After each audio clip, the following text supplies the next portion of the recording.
and also huge, so huge it holds the record for the heaviest fully enclosed tank ever built. The Maus weighed 180 metric tons. That's around 3 times heavier than the M1 Abrams battle tank fielded by today's US Army and Marine Corps. And it was all for nothing. The Maus, likely, never saw combat as the Soviets overran the Kummersdorf Proving Grounds on April 21, 1945, capturing Germany's 2 prototypes. Germany surrendered less than 3 weeks later.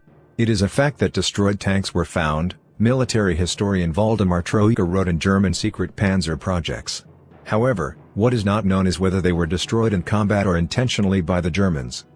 The Maus specifications are still somewhat hard to believe. The front glacis, the sloped section beneath the turret, was a remarkable 200 mm thick. The front turret was 220 mm thick.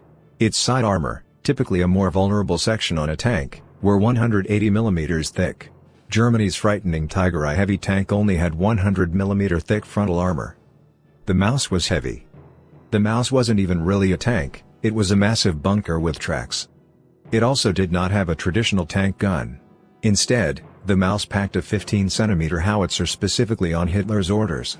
Although only one of the 2 prototypes ever produced had a turret. The first used a concrete mock-up for weight testing. This design did not correspond with modern concepts of armored warfare, which emphasize blending a combination of a tank's strengths including speed to blast through a defended position and wreak havoc behind the lines. The Maus would have slowly lumbered toward the front line and forced its way through with sheer destructive power, opening a space for more maneuverable forces to pass through. It's a strained comparison, but the Islamic State's practice of sending armor-encased suicide bomb trucks to blast through built-up defenses reflects a similar tactical philosophy. The Maus was a single-purpose weapon.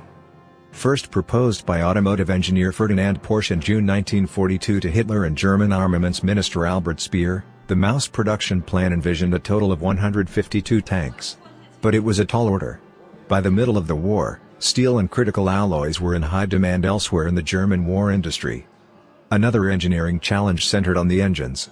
Porsche went through several design changes before settling on an MB 517 Mercedes-Benz diesel engine for the second prototype. However, the engine failed during its first trial due to a broken crankshaft. Was it useless? Not exactly. Troika noted that test drivers found the Maus easy to steer, which might seem counterintuitive in such a beastly machine. And it was certainly fearsome in its own right. But by 1944, the concept of a super-heavy tank for offensive breakthroughs was senseless, as medium tanks which balanced firepower with flexibility emerged to set the standard for fighting vehicles to the present.